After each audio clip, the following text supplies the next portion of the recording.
Ladies and gentlemen, welcome to a brand new series that we are lovingly referring to as TWitWoW Request Live. This is a series that is driven by the TWitWoW Patreon, where if you visit patreon.com/TWitWoW, you can elect to donate a certain amount of money depending on how long the show is, that we here at TWitWoW review or live react or review and live react to a show that you want us to. This is the first one that we've gotten, our first request ever, and we would like to give a bit of a shout out to Cliff Amal, who is in chat right now, for his generous donation and for choosing, as you can clearly see, not only by the background, but by the title of this video, Survivor Series 2002. I gotta say, brother, first and foremost, I'd be remiss if I didn't start my portion of this commentary off by extending my deepest thanks to Cliff Amal, because not only is this amazing motherfucker donate to the Patreon, which I encourage everybody to do if they want us to do, as you said, reviews or live reactions or both. You can find the pay scale on our Patreon.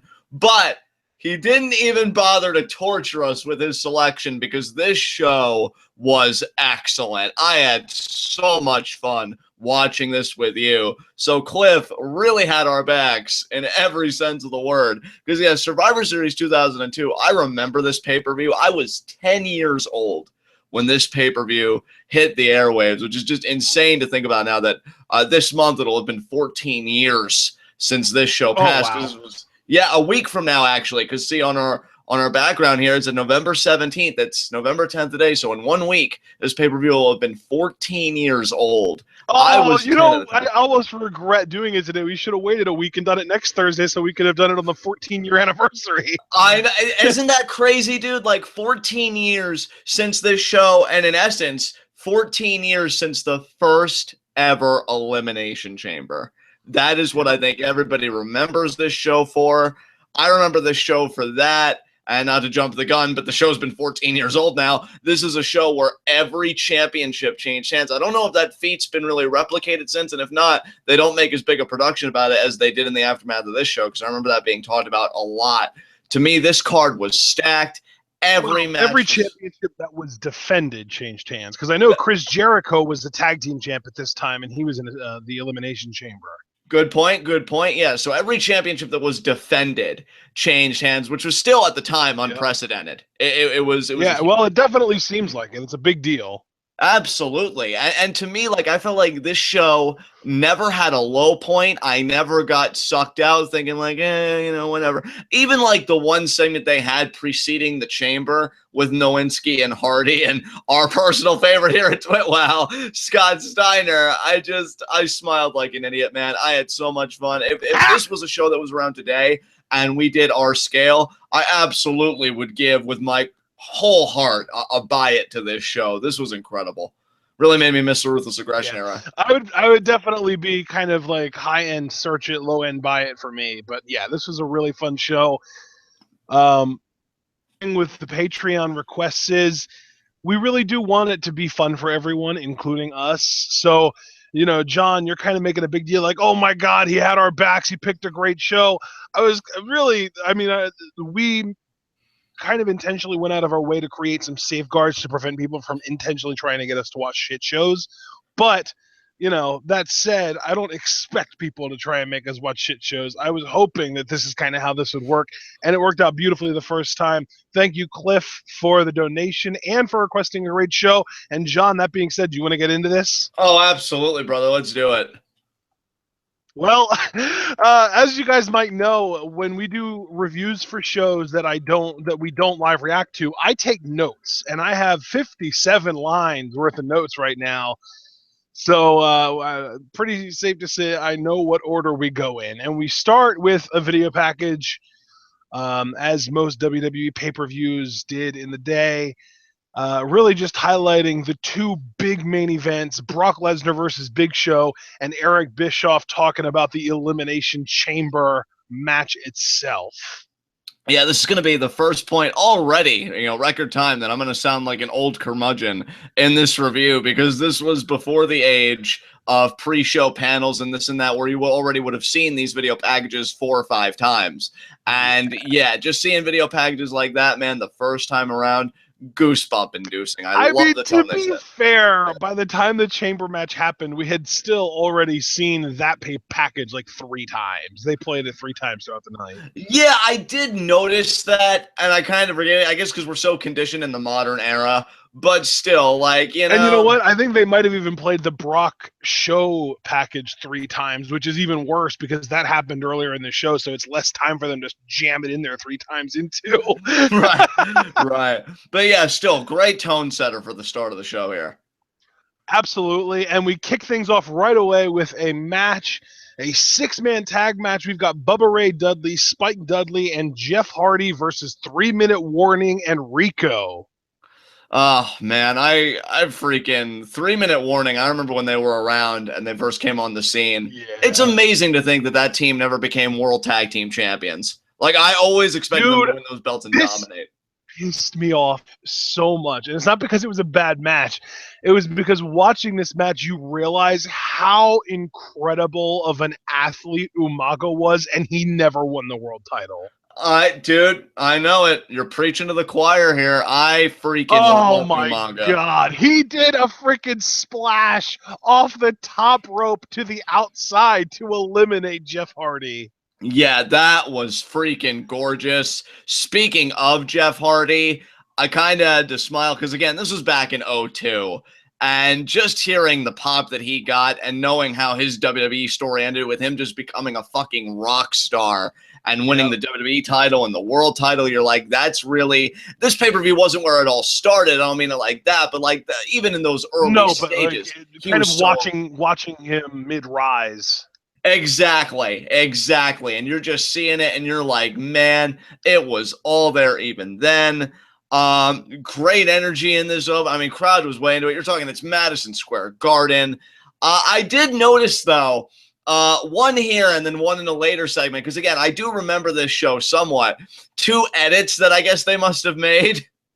Because Rico, I remember in the original match when he was going for that moonsault spot where he got started on the rope, Jeff was late, and Rico had trouble keeping his balance, and he's like, damn it, Jeff! And I'm just like, oh, Rico. I remember that happening because you were 10, I was 12 when this pay-per-view happened, and I actually do remember watching it, and I remember that spot where Rico was on the top, and he was like wobbling as if something was happening, but Jeff wasn't actually doing anything, and then he did the damn it, Jeff! And then Jeff showed up. Yeah, I do remember that. Oh my god, that's amazing. Dude, I was even kind of chuckling though the match because I was expecting to see that, and they edited it out, so I'm like, oh man, well, at least Pepperidge Farm remembers. So, some great moments here too. Like, you want to talk about the dominance of 3-Minute Warning. I want to say that it was Jamal who ran through a table. Like, he wanted to, I guess, like spear Jeff through it, and Jeff moved out of the way, so he put himself through the table, but he immediately like propped back up. He like ate that shit. And I'm like, damn, that's freaking awesome. So, I mean, that was great. Spike's elimination was so well done. That kind of like inverted power bomb. Yeah, like the reverse power bomb. That was so brutal looking. Like, he literally, and I mean this in the most genuine way possible, he ate wood because they just slammed him face first onto the table. That was brutal. Dude, honestly, because I don't remember what their double team finisher was, if they had one. That should have been it. That looked sick. When you see 2 behemoths like that doing something like that to somebody, I was like, damn. It's crazy when you think about it, because 3-Minute Warning were the Pain before the Authors of Pain came into existence. Oh yeah, these guys predicted the Authors of Pain because they come in dominant. I love their theme too, which unfortunately didn't play. 3 minutes and we're out of here. Clock keeps ticking and we're in the clearance. Dude, I will never forget their debut, because Eric Bischoff just whoever wrote his line seriously needed to get fired on the spot, because it was, did I just hear myself say 3 minutes? Like, who talks like that? That I loved when Eric Bischoff just had his evil villain, I just need a cat to stroke moments, and 3-minute warning was definitely one of those times. So yeah, Spike's elimination. Wasn't that during an HLA segment and 3MW came out and just destroyed the women that were getting ready to make out with each other? I don't know. I possibly, because yeah, I know it did coincide, I think, at one point with HLA. The hot lesbian action, and I think you might be right about that, but I'm not sure. Oh man. Yeah, so the first elimination in this match was freaking incredible, because Jeff Hardy heads up to the freaking balcony up above an entrance and does a swanton onto a table that Rosie was laid out on. So that was the first elimination. Well, no, wasn't that the second? Because Spike got eliminated before that. Spike was first. You're right. Rosie was second. And then Jamal did the freaking top rope splash to the outside onto Jeff Hardy through a table for the third elimination. And then he got eliminated because, and again, he's a freakish athlete. He was trying to Frankensteiner Bubba Ray off the top rope, but ended up getting powerbombed for his troubles. So just unbelievable athlete that Jamal, a.k.a. Umaga, was. And then at the end, he and Rosie ended up coming back despite having already been eliminated to try and help Rico. But Devon Dudley made his triumphant return to a massive pop to help even the odds. Yeah, the Reverend no more, because this was still the time when he was Reverend Devon and Deacon Batista. So, I thought this finish was smart. You have the heels ganging up on Bubba. It's in New York. Spike's out. Jeff's out. And, babyfaces aren't going to break their code and, even up the odds, even though nobody would hold it against them. So who's going to help Bubba? And yeah, Devon comes out. It's perfect. And they do the 3D finish through the table to Rico. Great, great moment for Madison Square Garden. And really, this is what I talk about when I say how important openers are, because you have these 6 guys just go absolutely nuts. Jeff's doing his car crash antics, which work really well here. Jamal shows he's just an insane freaking athlete. The crowd would never have to chant, "We want tables," for the rest of the show, because they got plenty of tables here. So many broken tables. And just a really intelligent finish, given all the pieces in place. This is how you get a crowd riled up for the remainder of your pay-per-view. This was excellent. Yeah, not by just bringing out whichever random talkie tag team you decide to bring out first and having them intro the crowd. I hate that. Exactly. You mean like how the New Day will open pay-per-views and they'll cut promos before everybody else comes out?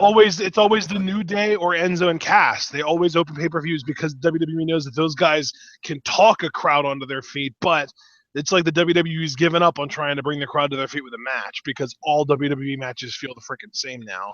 Right. Yeah, I mean, I totally feel you there. And this, I loved it. It was just so much fun. So great stuff here. All right. So I think that's the end of that match, so we can move on. Up next was kind of a unique thing that we don't really get anymore, a live performance by the band Saliva, whose song Always was the theme song of this pay-per-view. And if you didn't know it before, you knew it now. And if you didn't know it by now, you would definitely know it by the end of the show, because they played it like a solid dozen times throughout the show. Oh, let me tell you, Saliva owned Survivor Series at this time, because not only did you get Always playing a lot, which I don't hold it against them. Gentlemen, right? Ladies and gentlemen, that was WrestleMania 23. What I was going to refer to on this same show was King of My World, Jericho's theme, because they did that tonight when he entered his pod. Okay, yeah. Yeah, so yeah, Saliva owned Survivor Series 2002 because their music was really everywhere that night, at least those 2 songs. So yeah, we get the live performance. It was cool. I feel like WWE just used Saliva a lot, because didn't they use Click Click Boom once as well? Click Click Boom was No Mercy 2001 theme. Yeah. So that was that. What about Fake It? Did they use Fake It? Fake It was, I want to say, No Way Out. They did. Yeah. They did. That's amazing. Yeah, see, Saliva was just like that was like the downstate of the early 2000s. Yeah, They just yeah. got used for everything. They did, because yeah, that was no way. I want to say 2008 or 9, and then like I said, ladies and gentlemen, that was WrestleMania 23. So Right. Saliva had a great working relationship with WWE. I wonder if they still do, because I haven't heard anything from them in a while. At least. Oh, that's right. Fake it was by Seether, not Saliva. Oh, Those two you know what, bands you're might right. as well be the same thing. Yeah, you're right. But they do have a similar sound, so I could see why we both kind of make that They mix. have, not only do they have a nearly identical sound, their lead singers almost look like the same person as well. So let's just call it Seether, Saliva, Seethliva, whatever the hell it is. They're the same band. Well, we wouldn't be the only people combining words tonight, but we'll get to that segment later. But yeah, a nice performance. And you know what? Again, like this pay-per-view, and I say this as a compliment, made me feel so old because I remember WWE in Times Square. Like, yeah, so it's just great to kind of go back there and I'm like, oh, they closed that place. That's sad. But yeah, good stuff. This is great though, because the Always song was, they were performing it live, and then about 30 seconds, maybe a minute into their performance, we got a video package again for Brock Show, and then the one for not even necessarily the Elimination Chamber, but specifically for just Triple H and HBK's feud. Right. Which, man, was that feud on full display on this pay-per-view, and yeah, it was great. Oh, tell me about it. We'll talk about that later, but yeah, that was, if this show would have been a search it for me, that would have been why. We'll talk about that later then. So then we get to go backstage and we get to see RVD doing a split on those machines that they use to move frickin' pallets. Freaking, what, you mean like pallets? Okay. So yeah, great stuff here from RVD, seeing him prepare. You know, I was so stretchy. Yeah, I was an RVD mark around this time. I know you said like you've never been that big on RVD, but I dug it. I was down with the cause. I was all about Rob Van Dam. So seeing him get in his zone was pretty cool for sure. Yeah. So then we got our second match of the night, and I thought this was interesting because this is back when the Cruiserweight Championship was actually a thing, and not a complete joke. Because Jamie Noble was your Cruiserweight champion at this time, with Nidia, of course, against the one, the only Billy Kidman, who is now an agent, and I think he might even be like a Triple H guy. Like, I think Triple H is a big fan of Billy Kidman's. So match, it was a relatively quick match, but that's kind of what you can come to expect from Cruiserweight matches. There's nothing wrong with that. They've always kind of built their reputation on being able to tell interesting and entertaining stories in very little time. But this whole thing, I thought it was interesting, John, because commentary at one point talked about Jamie Noble, if he retains tonight, buying a double wide. So is this like a predated Slater? I was thinking the same thing. I'm like, oh my God, it's the original Heath Slater. But no, I really enjoyed this match, bro. Like, when I saw it was Jamie Noble and Kidman, because I remember Jamie Noble's Cruiserweight Championship reign. You're going to hear me say I remember a lot for this review, I'm sure. And yeah, like, I liked him as Cruiserweight Champion. I thought it was a solid heel. This was when I loved the Cruiserweights. Like, that was my fucking jam on SmackDown. Like, them and the SmackDown 6. That was my hookup. And great, and they just great jammed match. All 6 of those guys in one match in this show. Oh my God, I can't wait to get to that. We will get to that.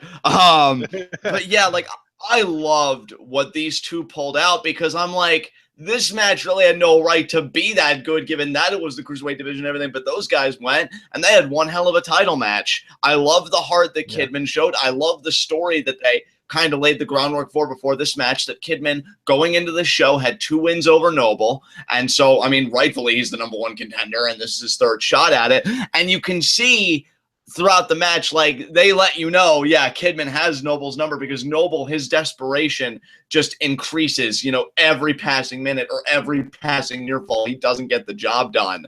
And the 2 sickest spots to me, one, the top rope hung DDT from Jamie Noble, so we know where Randy Orton got that shit from. He freaking spiked his ass. He did. It was sick. Like, this did have a little bit of ROH in it to me because I would have bought Kidman being pinned off of that. And when he kicked out, I'm like, damn.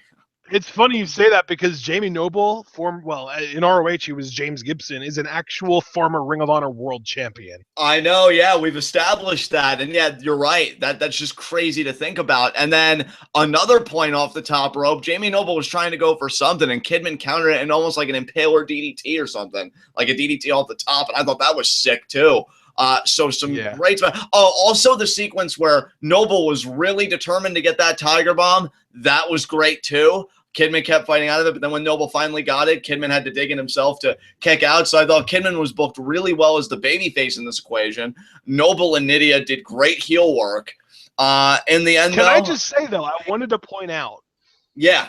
Nidia slapped the shit out of Kidman in this. Yeah. And the referee was looking right at it, and there was no disqualification for it. I know. I was kind of thinking it's so funny, like how you and I guess from doing reviews for so long and watching, the current WWE product for so long, we pick up on things like that. Like, shouldn't that have been a DQ? Oh, okay. And, just let it go. I guess if you wanted to make an argument, it's like, he already has 2 wins against Noble. I'm not going to let Noble get away with it that easily, and it is for the Cruiserweight title, because believe me, that logic isn't without precedent. If you go a few months later to the Royal Rumble, they kind of used a similar tactic with the Scott Steiner Triple H. So I'm just like, they're probably just like, it's for the title. We got to let it go. So Scott Steiner versus Triple H, a.k.a. the original Suplex City. Yes. You want an origin story? That's your fucking match right there. Kidman gets the shooting star and the championship. I thought, again, another really fun match. It's so funny to me because Kidman was like my first favorite wrestler. And I'm not even joking when I say that, because in 98, I first started watching wrestling in 98, and it was WCW for the longest time. And it was, at first, I was like, okay, let's just see what this wrestling stuff's all about.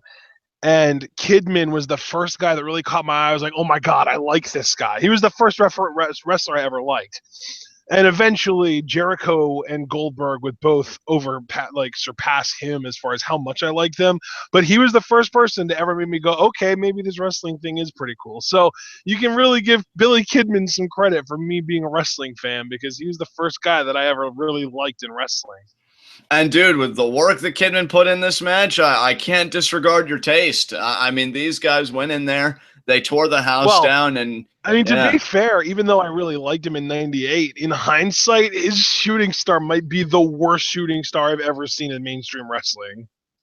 Even looking at it here for the championship win, I'd still say Evan Bourne has one of the best, because Evan Bourne does a gorgeous looking one. I've got to give him that. But like, that's like, shooting star presses have gotten to the point that they're like in the high flying wrestler starter pack. Like, if you can't do a shooting star, you can't call yourself a high flyer. Like, shooting star, 450, and like some kind of springboard move to the outside are like the 3 most basic high flying moves in the world today. And anybody that considers themselves to be a high flyer, Ricochet, Ospreay, like you said, Matt Sydal, Andrew Everett, that anybody that considers themselves a high flyer can do a better shooting star than Billy Kidman. Oh, certainly, but it was enough at least to bitch out Jamie Noble and take the Cruiserweight Championship. So, good job there by Kidman. And yeah, really fun Cruiserweight bout. God, I love this division back then. It was so good. Oh man. Well, yeah, and Kidman walks away with the title, so that's the first title change of the night. Then we go backstage and we get Kurt Angle talking to Benoit, talking about how. Why'd you sigh? No, we'll get to it. Keep going. Finish your thought. Talking about how if Kidman can win the Cruiserweight title, there's no reason we can't win back the WWE tag titles tonight. And then Benoit gets like all angry for some reason, and it ends up Benoit goes for a handshake, and Kurt's just like, no, Chris, no, I'm not going to shake your hand. we're tag team partners. Tag team partners need to hug it out. He hugs him. First of all, I just want to establish it wasn't that Benoit got angry for some reason, because Kurt even said, like, if Billy Kidman can win the Cruiserweight Championship, we can win back the WWE Tag Team titles if you stay out of the captain's way. So it was Kurt asserting his position as a team leader. I didn't catch that part. I didn't catch that part. I must have been too worried about typing my notes, and I didn't catch him saying that. That's fine. I paid so much meticulous attention to this feud. Of course, I'd be the one to catch it. And why I sighed. This Carlton Banks motherfucker. Like, we hug. Get your fucking hands off of him. Oh my god. Folks, you're gonna have a fucking ball with this, because I'm gonna be forthcoming with everybody. It's not that, like, after he died I didn't watch any Chris Benoit matches, but I don't watch them much anymore. Like, it's not like I go cold. Like, this must have been the first time in months, if not longer, that I watched like a Chris Benoit kind of based pay-per-view where he was on the show. And yeah, it was a great feeling, but I'm just like, I'm seeing Kurt Angle hug him and I'm like, oh my God, Chris is just letting this inferior athlete, oh my God. And he's just so touchy-feely. It was just, man, Kurt really needed to get smacked. I cringed so hard, but great segment and great rivalry. And I'll have more to say about this when we get to the actual match. It's so funny to me that you say you cringed, because I thought this was freaking hilarious. Oh my God. Oh Jesus. man, I love Kurt. I love goofy Kurt. Like, serious Kurt, it's cool, but it has a much shorter shelf life. Goofy Kurt, I can do without all day. Oh, dude, goofy Kurt, in all seriousness, I love that shit too. Like, his stuff with The Rock. I know a great place to get some pie, and then we can get a cold glass of milk. He's stuff with Austin. When Austin was like, oh, did McMahon ever hug me? No, he never hugged Stone Cold. And of course, him and Kurt Angle. I don't know, man. Kurt's crazy, but this is a really fun segment here. Yeah. All right. So then we just got like a quick backstage preview at Chris Jericho prepping for the Chamber tonight. And then we got a really weird segment where Victoria is talking to a mirror. And she does the old mirror, mirror on the wall, who's the prettiest of them all. And apparently, in her mind, the mirror responded with Trish Stratus. So she's just this insecure at this point that even her mind is telling her that Trish is prettier than her. And she loses it. She breaks the mirror. She tears the head off of a Trish Stratus cardboard cutout that she has standing there. Just really freaking weird. And then we get a video package for the feud, Trish and Victoria. Apparently, they were both getting into the wrestling industry. I actually did some research. Victoria and Trish debuted the same year. That's crazy. I didn't know that. Like, I thought Victoria was like a 5 or 6 year vet by the time she got to WWE, but turns out she and Trish were both hired in the same year. That's nuts. I had no idea. And it wasn't like Victoria was like wrestling on the indies before getting to WWE.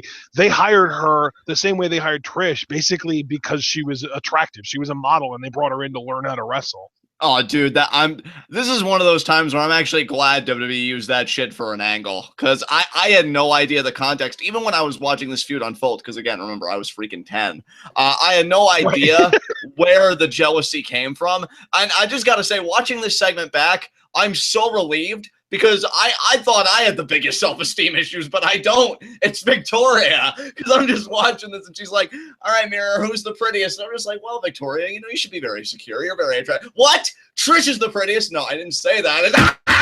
It's okay. Christ. The fuck? And then she goes to the cardboard cutout. Yeah. It's like, what are you looking at? It's not alive, sweetie. It's okay. And then she rips the head off, and I'm like, holy fucking shit, I am so happy I'm not Trish. Oh my God, that was crazy, man. Like, I gotta say, looking back, because these women really got to at the time, and this was at a time, and again, me being that old curmudgeon, this was before like heavy, sickeningly sweet marketing. Oh, women's revolution and main event. Like, these women, because Victoria was such a great character and Trish was such a great baby face, they were able to have a match like this organically. And, but like what I was going to say, how ridiculous is it that Victoria got as good as she got as quickly as she did. Yeah. It's Like, nuts to think knowing about, that Ginger. these two were hired in the same year, I don't think that Trish Stratus ever good as Victoria was by like year 3. Seriously. Yeah, Victoria really picking up on it so quick. Like, she came in and immediately made a statement with her character because it was at the and look, I love Trish, you know that. Like, looking back Can at I my old also say yeah. Victoria totally felt like a precursor to Mickie James? Yeah, definitely. Where I'll give my biggest compliments to Victoria, and this is coming from like a hardcore Trish mark, especially when I was a kid. Her character was so distinct at the time because even Trish, for as much as I love her, like let's be honest here, she was still woman. She had those aesthetic qualities, and that seemed like all the division was. Not saying Victoria was ugly, but she had a distinct character to match. And that's the important thing here. Right. If you asked me what Trish's character was at this time, I honestly wouldn't be able to tell you. Like, yes, she's a A babyface. hot lady who got pushed a lot. And That's I mean, about yeah, it. a lot of people would say that, and yeah, I'm inclined to be sympathetic. I mean, I would just use general terms like, oh, babyface, great fire, this and that, but there's nothing discernible there. Victoria came in with an animosity, with an ambition, and she took all that. She made a character, and Trish, again, say what we will about her, was well received as a babyface, whether for the right reasons or the wrong ones. But regardless, they were able to get to a match here at the Survivor Series that felt entirely organic to me.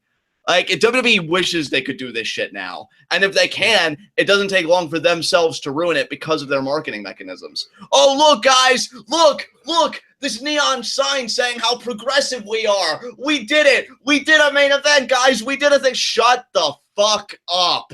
Jesus Christ. You make me want to fucking drink. But yeah, I mean, these two build something totally organic that I could sink my teeth into because I remember this story fondly even now. Like, I don't think it's aged terribly at all because Victoria was so good. So great stuff. Dude, I mean, if you take away the fact that they have like the same origin story and that they have that past with each other, this feud might as well be Carmella and Nikki Bella. Yeah, definitely. I could agree with you Because there. you've got like the establishment girl who everybody loves, who was chosen by the brass in the company, and then you've got the new girl coming in trying to earn her spot. And yeah, like it's practically the same story, just with a slightly different origin, because obviously the Victoria Trish thing you could trace back to, you know, they got hired from the same industry and around the same time, whereas Carmella has only been doing this for like 3 or 4 years now, and Nikki's been doing it for like 9. But even then, I think that at this point in their careers, respectively, Trish and Victoria were around the same level. They were like around the same talent level because Victoria started a little bit later, but picked up a little bit quicker. And then Carmella and Trish are around the same level too, because Carmella and Nikki are around the same level too, because Nikki just has never been good. And it's like the trajectories are kind of meeting at a spot, and now they're feuding together. And, it's just, it's just interesting that there are so many similarities, and that we're able to find so many similarities to today's product compared to the 2002 Survivor Series that we just watched. Yeah, absolutely. Great point, dude. I've got really nothing to add to that if you want to, because wasn't the match next, you said, between these two? Yes. Yeah. Thoughts on the match? I thought it was decent. I mean, definitely there were, I think that Victoria getting busted open hard way made the match feel more important, and the ending felt really messed up to me. Like, I don't think Victoria was supposed to win, at least not at that point, because Trish kicked out like a split second after the ref counted to 3, and then Victoria had this look on her face like she was angry even though she won. So it kind of seemed like maybe that wasn't supposed to go down that way. But yeah, the hardcore rules thing helped to kind of cover up for how inexperienced both of these women were. They told a good comprehensive story as far as just Victoria wanting to beat Trish up and Trish really focusing on winning the match. Yeah, it was decent. It was solid. It wasn't amazing by any means, but I would love to see some of the women these days get the opportunity to have a physical match like this. Definitely, and that's the important thing to remember here. Like, this was the first time, at least in a WWE setting, that women got to be in a match like this. And I think for a first time out, definitely solid. I think they, for the time they were given in the circumstances, they maximized the utility of their stip. I mean, we saw kendo sticks, trash can lids, a fire extinguisher played into the finish, and I definitely agree with you about the finish. That's actually my biggest knock and my only knock against this match. You do the fire extinguisher, which was great, but I don't even think Victoria, to be fair to her, had the Widow's Peak at this time, because I was waiting for it. That's how, I mean, there are things even I forget. And she just did it like a snap, like float over suplex. And I'm like, that's weird. You think with the hatred and everything, you'd do something a bit more oomph. So that's my only criticism that I levy against it. But again, things happen. And yeah, while this match wasn't perfect, I think it was quite serviceable to the feud they were having at the time. Victoria wins the women's championship. Definitely continues to make Trish sympathetic. And Victoria's reign, man, I enjoyed it. Like, when she was really psycho heel, because I think it was either the Raw after Survivor Series or a week after. She had that famous segment where she interrupts Stacy Keibler and she bites her nails off. And she had that weird relationship with Steven Richards. So yeah, the reign was a lot of fun, and this was where it all started.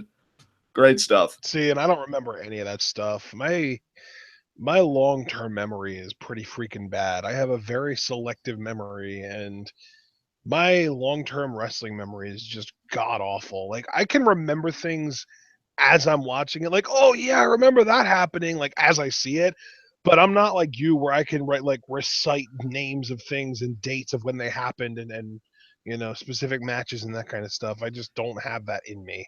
Right, and dude, like, that's cool. Like, it's just, I am glad I have it for when we do reviews like this, because, like, it gives me a more cohesive picture to be like, oh, that was great because then it led to this. And yeah, Victoria, for her first run as women's champion, just great segments that she had. And, like, oh man, she played the character so well.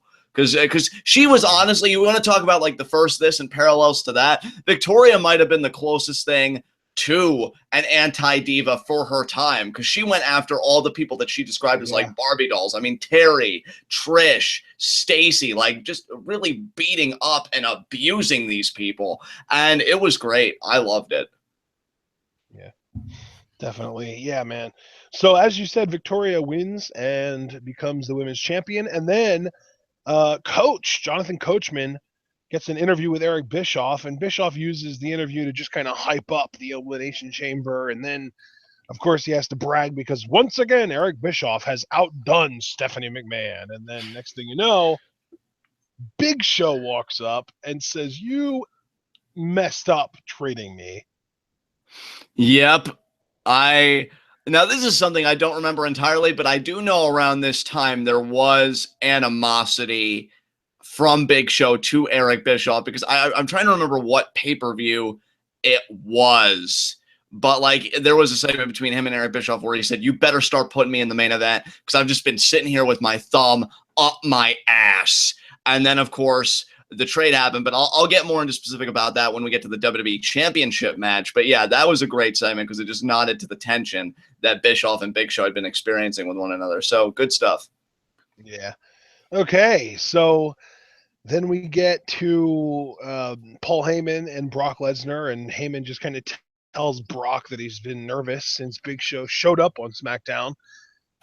Kind of leads to a big video package hyping Lesnar Big Show, and then we get that match as well. Oh, man. Brother, I just got to say something real quick about the Paul Lesnar segment. Hindsight is a bitch, because 10-year-old me would have never picked up on language like 24-year-old me would have, because Paul specifically used the phrase, "I promise that I'll make sure that my client walks out as WWE champion." Doesn't say Brock Lesnar, just says my client. And given what we got on this show, nice little subtle touch, like, hey, I'm screwing you over tonight. So great stuff. As far as the match goes, I'll take the reins on this one first, since I asked you about the women's match. I love the story here, because again, when we look at the whole picture, this was coming after No Mercy. You knew that Brock was slowly starting to turn face, because the SmackDown after No Mercy, him and Undertaker have their face off. And Lesnar says, look, I only did the mind games that I did. I involved your wife, Sarah, because I knew I was in there with the dead man. And they shook on it because, you know, Taker said, you were the better man. You're the real deal kind of thing. And they shook on it. That's when Big Show does debut on SmackDown and throws Taker off the stage, which, credit to this too, I don't know if Big Show's ever been more interesting to me personally than he was at this time, because he always says like he's a giant. He felt like the fucking giant here.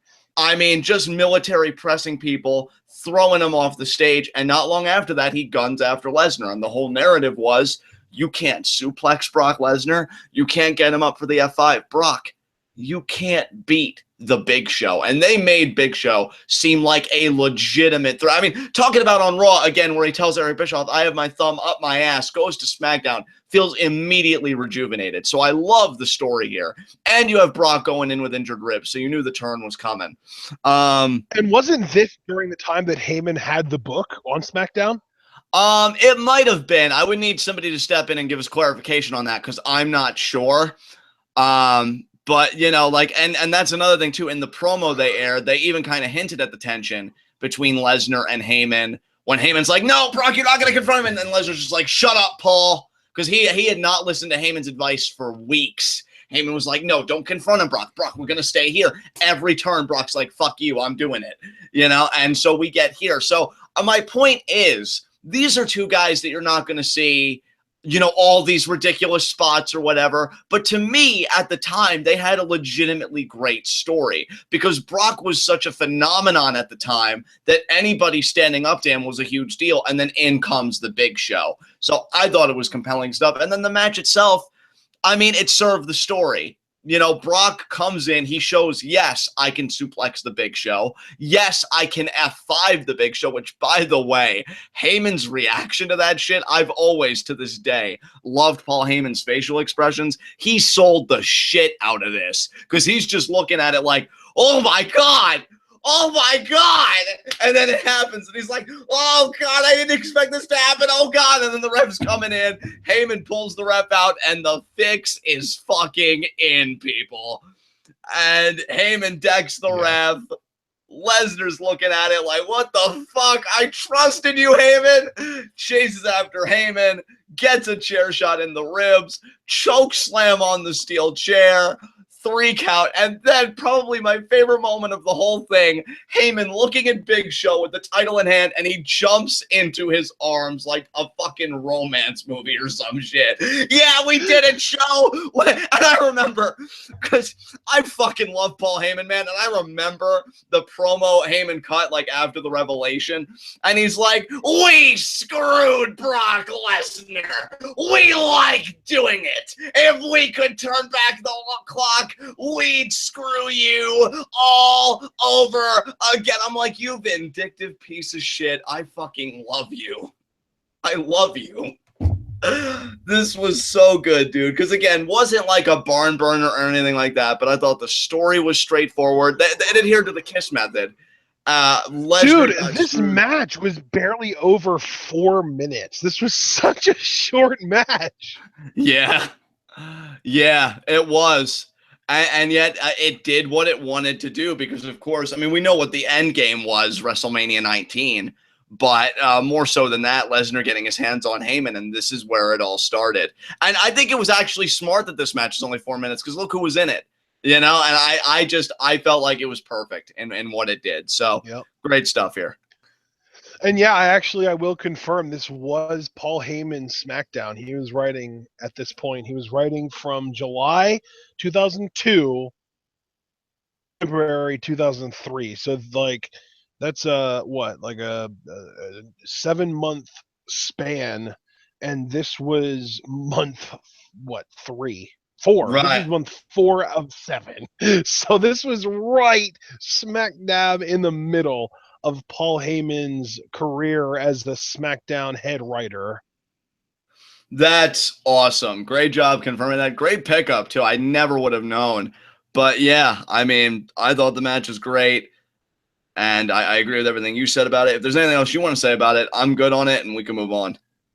No, honestly, I forgot about this. I didn't even remember the whole swerve, and so when Heyman pulled the ref out, I was like, "What?" Oh man, yeah, that was crazy. I feel like didn't Heyman kind of advocate for the Big Show in in WWE's version of ECW as well? Yes, he did, because he screwed Yeah. RVD out of the time. That's 2 times he's helped the Big Show. Like, what the fuck? Oh man. Oh man, I wonder if he and Big Show have a legit shoot relationship. They probably do. I wouldn't be Yeah. surprised if they did at all. Oh man, that's great. But yeah, man, this match really quick, but it was the first of 3 main events, and I actually wanted to talk to you about that too. The Survivor Series didn't have a traditional 5-on-5 Survivor Series match on it. Yeah. That's actually, why didn't I think about that before? That's a great point. I mean, I didn't miss it because this card was so much fun, but yeah, that's definitely an interesting point to note, dude. Yeah, I just wanted to point that out. I thought that was funny. I actually noticed that as soon as Cliff told us that he wanted us to review this show, I went to Wikipedia and looked up the card. And I was like, wait a minute, where's the Survivor Series match? And it just wasn't there. So I guess that, like, the first match, because it was a 3-on-3 elimination tables match, I guess that kind of was like their replacement for the Survivor Series 5-on-5 match. Right.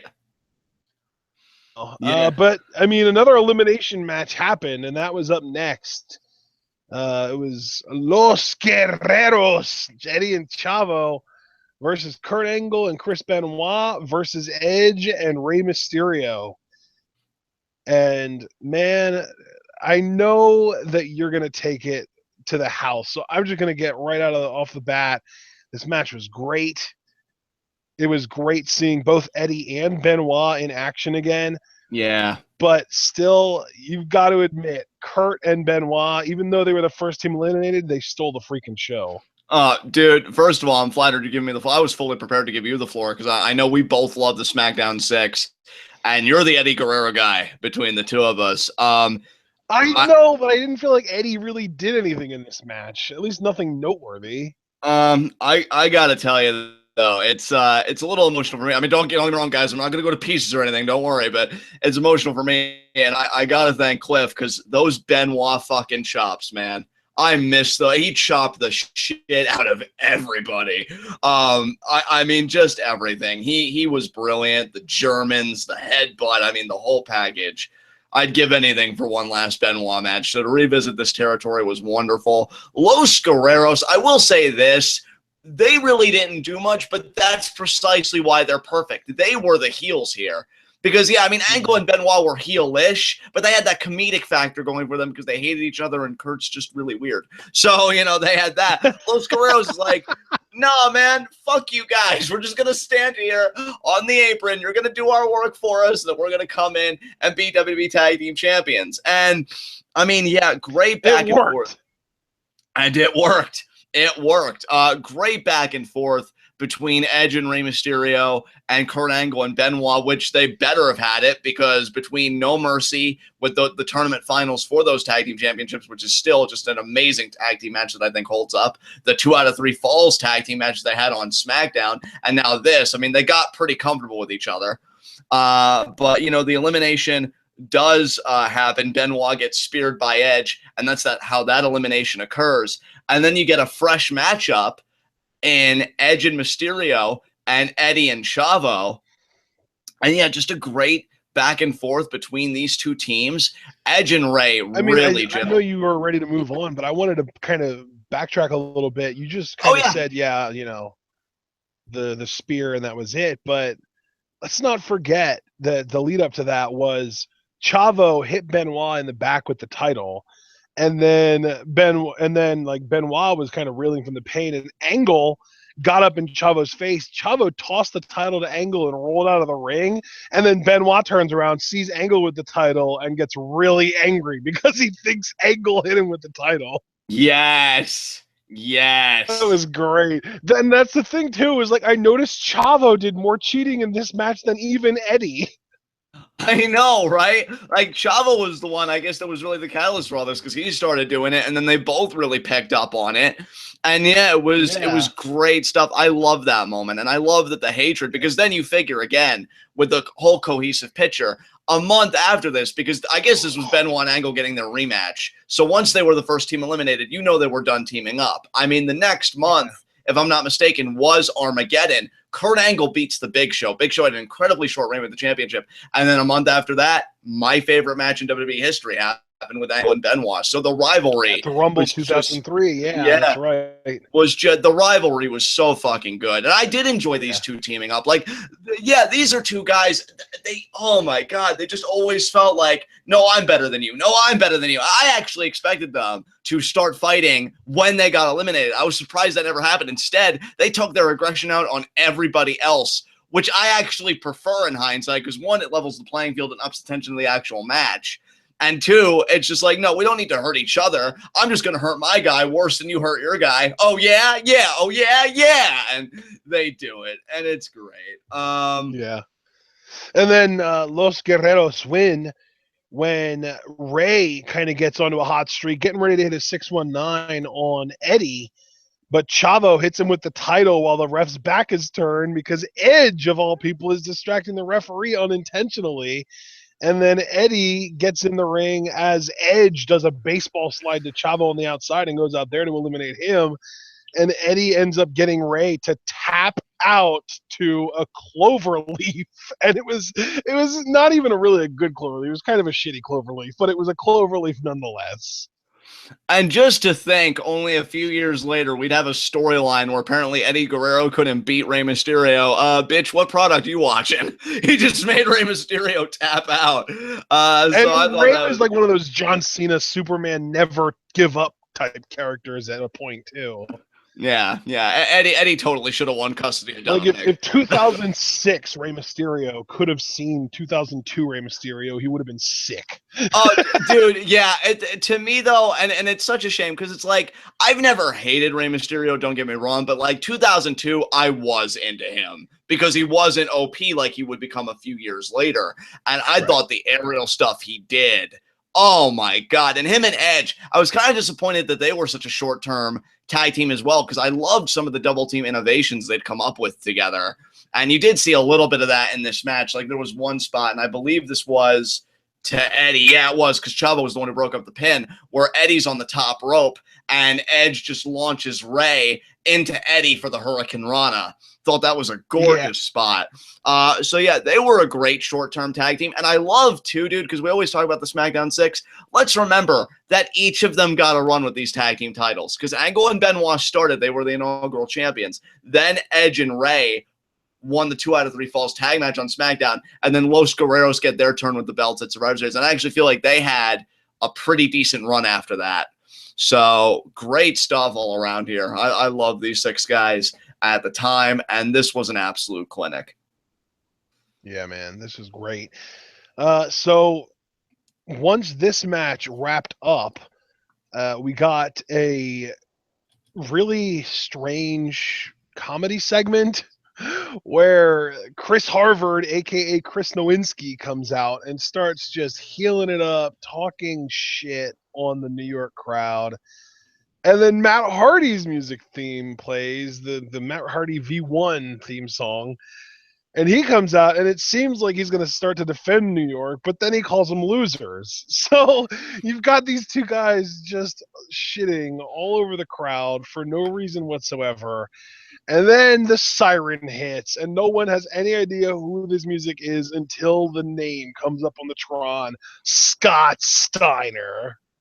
I find a beautiful irony in the fact that 2 heels in Matt Hardy and Nowinski saying they're stupid, Matt Hardy saying they're losers, and then they agree on a term, lupid, that New York is lupid, and they get interrupted by a man whose promo career is just predicated on him saying random shit. Like, I just think that's too perfect. And yeah, Scott Steiner comes out.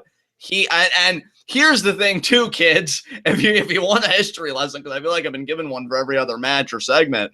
I mean, this was the time when Scott Steiner was still hot, because this was still a little ways before Royal Rumble. So he wasn't exposed at this time. And he comes out and he's doing the suplexes and the crowd is eating it up. Oh, if only we would have known. Because I was excited for Steiner at the time. Because remember, Ashton, I was never a WCW guy. So Steiner was totally new to me, right? So I'm seeing this guy with freaking... So you just see this gigantic, stacked, ridiculously inhuman-looking creature coming out in these sunglasses and tossing these two douchebags around like they're freaking sandbags. And yeah, I could totally get why you would dig him. But yeah, I mean, really, if you would have been familiar with him in WCW, you would have liked him even more because he cut some freaking legend status promos in WCW too. And see, I'm so glad you brought that up, Ashton, because that's another thing I wanted to bring up with my WCW inexperience. Because had I known about him in WCW, I don't know if I would have been like, I feel like I would have been excited in one sense, like, oh, it's Scott Steiner, but I immediately would have become salty because wait a minute, he's not heel.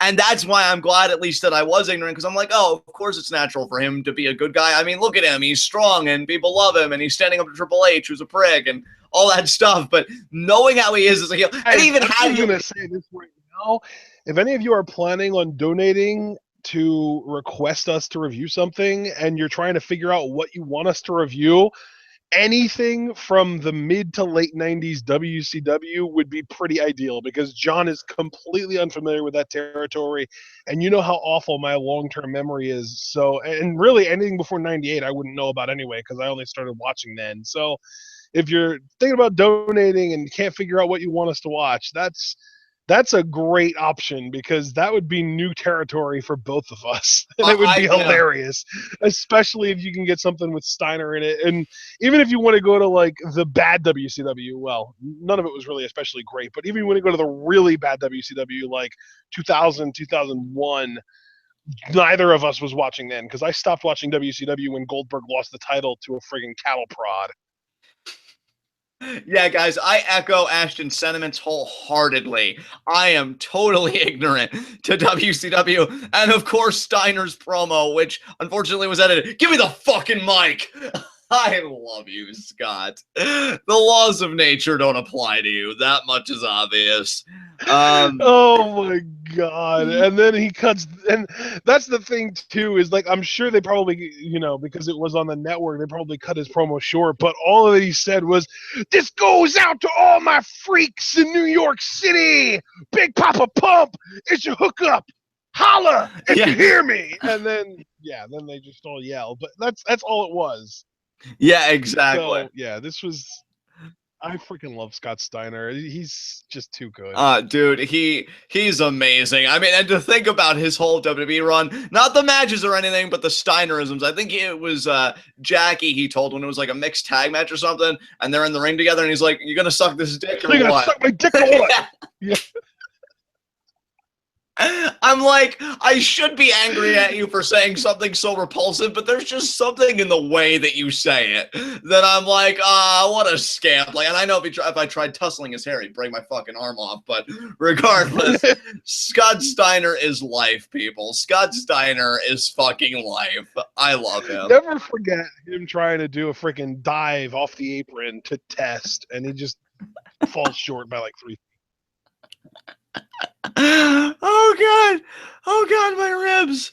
Okay, so that was Scott Steiner, everybody, before everything went to shit. Oh my god. Dude, don't even play. It never went to shit. He just got better with age.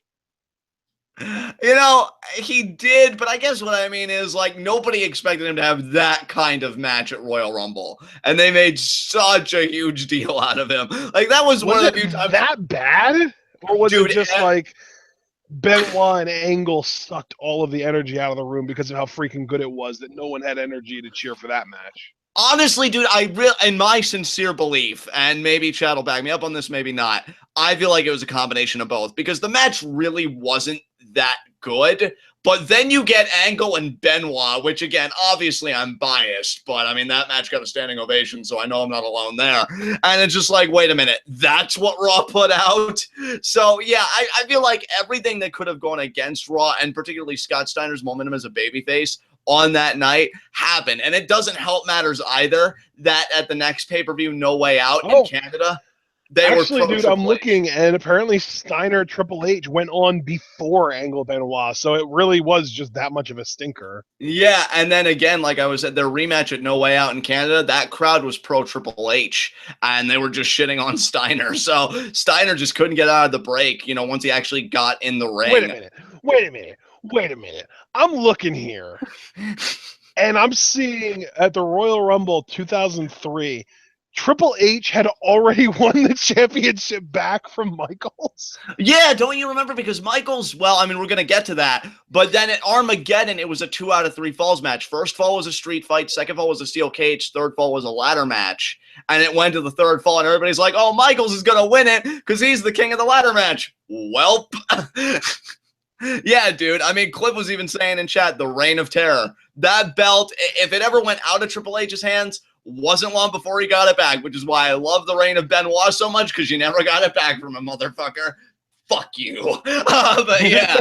Yeah. Dude, stuff. I could even tell on this show from our main event match, which was up next, but there were 2 little tiny things in between that and what we were already talking about before we can actually get to it. But I could tell just from that match was the center of everything.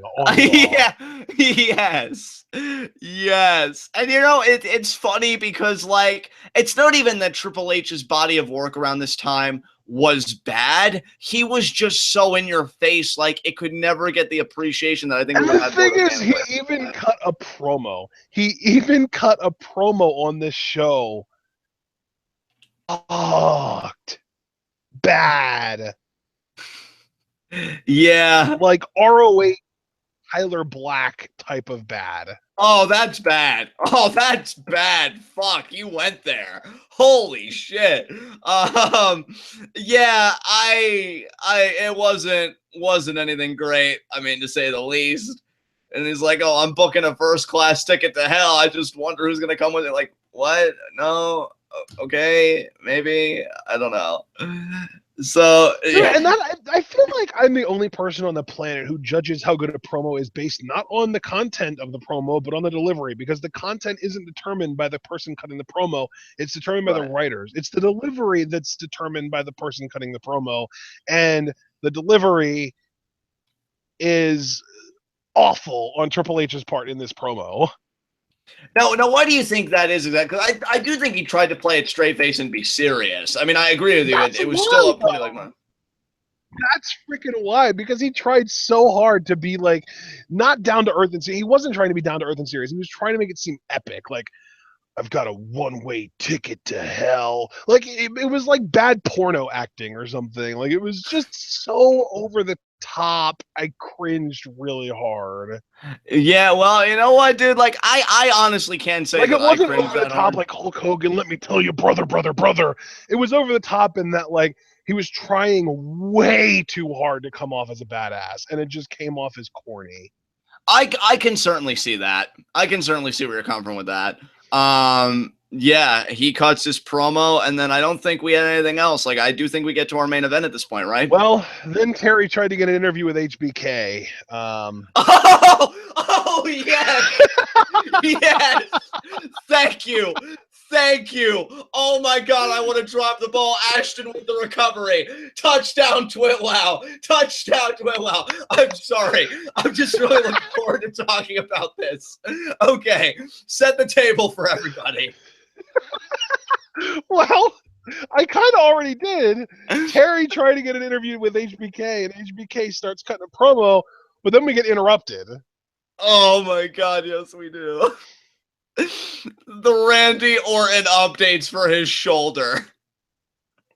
Oh my God, I love these. And even Jim Ross. I mean, you want to talk about cringeworthy? Oh my God. This was so bad. The idea that he was my sexy flight attendant Cheryl got me an extra pillow, and then he winked at the television screen oh my God, dude, go home, Randy, you're drunk. This Randy Orton is better than Legend Killer Randy Orton, better than Viper Randy Orton. This is the same Randy Orton that had one of the funniest fucking segments to me in Raw history, where he had the balls, because this was after Royal Rumble. And it's funny, we were just talking about Scott Steiner, and Scott's walking to the back, and Randy's like, Scott, hey man, listen, saw you at the Royal Rumble, and he's pretty much kind of rubbing it in like how he blew it, how he wasn't able to win the world championship. And, you know, I know a lot of people are just dead wrong, like my doctor, for instance, who didn't think I'd make a full recovery on this shoulder. But, hey, man, I just want to wish you good luck in your match with Batista tonight. And then Scott Steiner grabs him by the collar, pushes him up against the wall. And Randy Orton's just like, whoa, man, wait, gotta watch the shoulder. It's only 95%. I can't afford a setback. And then Steiner's like, your shoulder might be 95%, but you're 100% asshole. And then just like lets him go, but it bleeps Steiner out, which for whatever reason makes it even fucking funnier to me. And then as soon as he lets Orton go, he's just clutching onto that shoulder. Dude, oh my God, I'm dead. Like, Randy Orton was the best fucking douchebag with that shoulder. It was great. Oh my God, I loved it. Can I tell you a little story about my teenage years in regards to Randy Orton? I would love to hear a story regarding your teenage years in Randy Orton. Okay, so because of shit like this, but it was also partially because of his days with Evolution, you know, a year later. I freaking hated Randy Orton during this time with the burning passion of a few dozen thousand suns. I could not stand him. I seriously, like, I had that, like, childish, oh my God, you just kicked a puppy and I'm 12, so I don't understand that you're playing a role kind of hatred towards him. Right. Yeah. And when I made the jump from middle school to high school, 4, right, my freshman social studies and I believe just social studies. My freshman social studies teacher, it was American Culture 1, I believe, like Randy Orton. And because of that, and because he was cocky, like an arrogant younger dude, he reminded me of Randy Orton, and I hated him then too because of that. That is an amazing. So Randy Orton directly led to me disliking my freshman American culture teacher. That is amazing. Randy Orton spreading that hatred just worldwide. I still can't list the presidents in order, and it's because I hated my teacher in that class. Do you see how teachers that remind people of Randy Orton are pernicious to the educational system? Something needs to be done about this, damn it. There needs to be some kind of filter. I don't know. There needs to be something done about this. And all flight attendants named Cheryl need to be held accountable. I mean, that I know for sure. If it wasn't for her, the recovery of the... Especially if Randy Orton decides to wink at the camera, hoping that this flight attendant will see him and want his dick. Can you believe? Can I just say, though, and I say this is good for Randy Orton. I'm happy for the man. But, like, he went from this to Evolution. Like, I didn't see that coming at the time as a kid. Like, I thought he was going to do this shit and maybe be like a generic kind of mid-card heel. But no, he goes from this to getting a spot on Evolution, and it's funny, too, because, again, that whole Scott Steiner interruption, Steiner was embroiled in the feud with Triple H when they had brought Batista on board and everything else, so everything really just clicked at that time. And, yeah, this whole thing, I mean, JR just being so annoyed, like, oh, what? Not now. And even I was looking forward to Michael's promo, so I'm like, oh, come on, really? But then I realized what it was, and I'm like, oh, yes, no, totally worth it. HBK, you're irrelevant. Nothing is more over than Randy Orton's recovering shoulder. That just totally evident to me. So great stuff. And the great thing is, I mean, you brought up Orton telling Steiner that he was only 95%. Maybe that was the origin of Scott Steiner's math skills. I know, right? Because he schooled him on percentages. Oh, just amazing. I love this so much. So good. You only got you only got an 8 1/3 chance of beating me, but I got a 141 and 2/3 chance of beating you. Oh, The numbers don't lie, and they spell disaster for you and sacrifice. Randy Orton and Scott Steiner should have feuded after that interaction, and it just should have been promos totally revolving around numbers. Like, oh, Scott, I'm going to kick your ass, but not here tonight because my shoulder's only 97%. Boo! I'm done, man. That segment was great. Okay, so then we got the big video package hyping up the Elimination Chamber match. Bischoff comes out with some kind of metal pipe or something and starts clanking different pieces of the chamber with it to make it make the sound so that people can hear how solid it is and that kind of stuff. And he explains the rules of the match. We already know the rules of the damn chamber. It's been around for over a decade now. Obviously, this was the first one. And then we get into our match. We have Y2J, then Booker T, then Kane, then HBK, and the two guys starting the match are RVD and Triple H. Yeah, dude, to set the stage, 6 perfect participants, and I love their relationships to each other because Van Dam and Triple H starting this, to me, was quite smart because that's really how the World Heavyweight Championship as a whole, that was the first feud it had, was Van Dam and Triple H, because Triple H was awarded the title. Van Dam wanted to challenge for it. He became #1 contender. He got screwed at Unforgiven. That's when Ric Flair joined rank with Triple H, and now they're starting it up again here. I thought they had a great sequence to start. Van Dam. Yeah. Cliff in chat makes a great point. This match might as well have been the Triple H cemetery.